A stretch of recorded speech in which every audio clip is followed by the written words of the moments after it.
4.3 Role of Community in Prevention, Identification and Intervention of Disability। आधुनिक युग में शिक्षा शास्त्री इस बात पर विशेष बल देते हैं कि किसी भी कार्य में समुदाय को अवश्य शामिल करना चाहिए तथा समुदाय में उपलब्ध सभी साधनों व समुचित एक भरपूर उपयोग करना चाहिए। भारत जैसे विकासशील देश जहाँ की जनसंख्या विस्फोटक स्थिति में पहुँच गई है, सभी को सुविधा उपलब्ध करवाना संभव नहीं हो पा रहा है।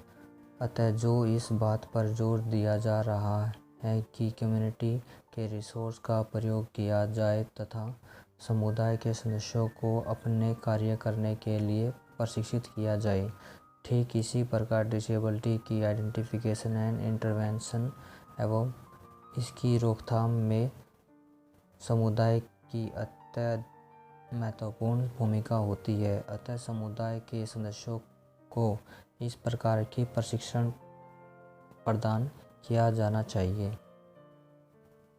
समुदाय व गर्भवती महिला की देखभाल करने का अपना अपना ढंग होता है। जहाँ एक भारत जैसे विशाल समुदाय का सवाल है, यहाँ आज भी लगभग 40% बालक घर पर ही जन्म लेते हैं, जो काफ़ी असुरक्षित होता है। घर पर जन्म के दौरान उत्पन्न जटिलताओं का पता नहीं लगता।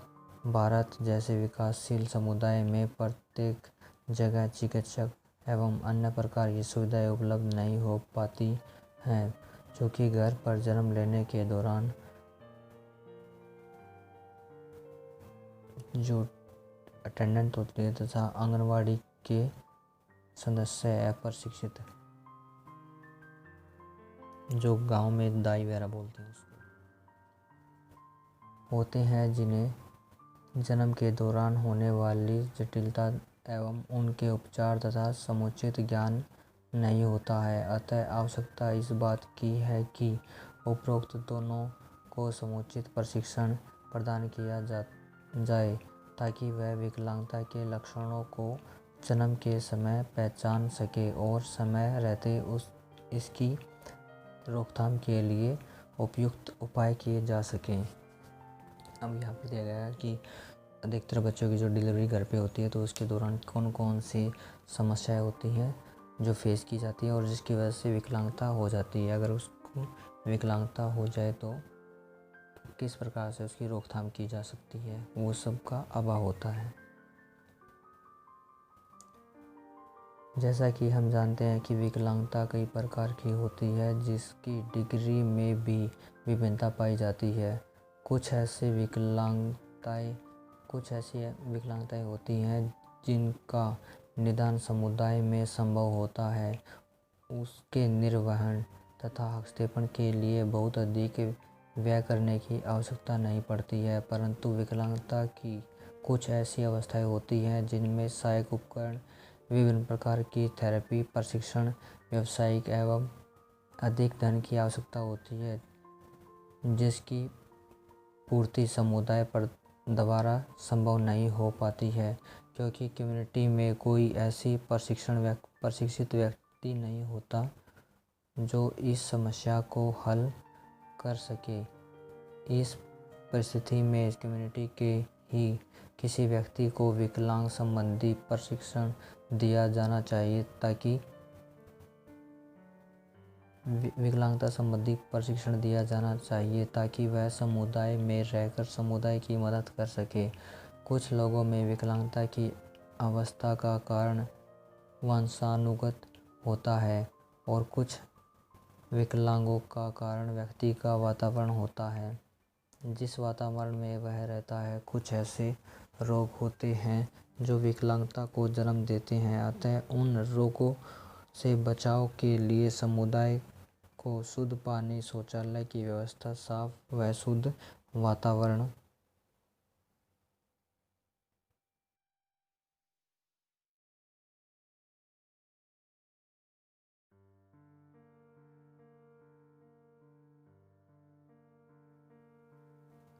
गर्भवती महिला की देखभाल, टीकाकरण इत्यादि की व्यवस्था करनी चाहिए ताकि समुदाय के सदस्यों को रोग मुक्त रखा जा सके। अब यहाँ पर दिया गया है कि कैसे समुदाय को साफ रखने का काम ले सकता है और कैसे जो दिव्यांग बच्चे हैं उनके बारे में प्लानिंग की जा सकती है। नेक्स्ट पॉइंट दे रखा है 4.4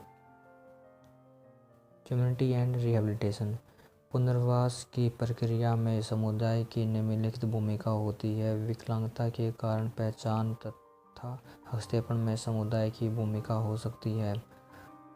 सेकंड दे रखा है समुदाय के सदस्य द्वारा समुदाय को जागरूक करना।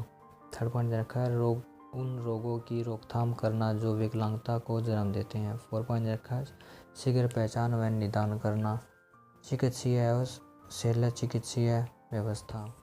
चिकित्सीय हस्तक्षेपण। पेरेंट्स इन्फेंट प्रोग्राम्स में समुदाय की भूमिका। अर्ली चाइल्डहुड एजुकेशन में समुदाय की भूमिका। 9 पॉइंट दे रखा है पूर्व प्राथमिक, माध्यमिक, उच्च स्तर की शिक्षा व्यवस्था में समुदाय की भूमिका। 10 पॉइंट दे रखा है शादी संबंधी परामर्श में समुदाय की भूमिका। 11 पॉइंट है मनोरंजन के क्रियाकलापों में समुदाय की भागीदारी। 12 पॉइंट दे रखा है सामुदायिक क्रियाकलापों में समुदाय की भागीदारी। अब इसका कंक्लूजन। उपरोक्त सभी क्रियाकलापों में विकलांगता की रोकथाम में सहायक होते हैं तथा इससे समुदाय के प्रत्येक सदस्य का सर्वांगीण विकास होता है। इसके लिए समुदाय निम्नलिखित साधनों को उपलब्ध कराता है जैसे आर्थिक संसाधन, मानव संसाधन तथा अन्य संसाधन। आर्थिक में आता है जो कि फाइनेंशियल डोनेशन वगैरह मिलता है वो वाला। मानव संसाधन होते हैं जो rehab professional, special educator, therapist होते हैं वो सभी। Thank you friends for watching this video. Please subscribe, like and share it with your friends. Thank you.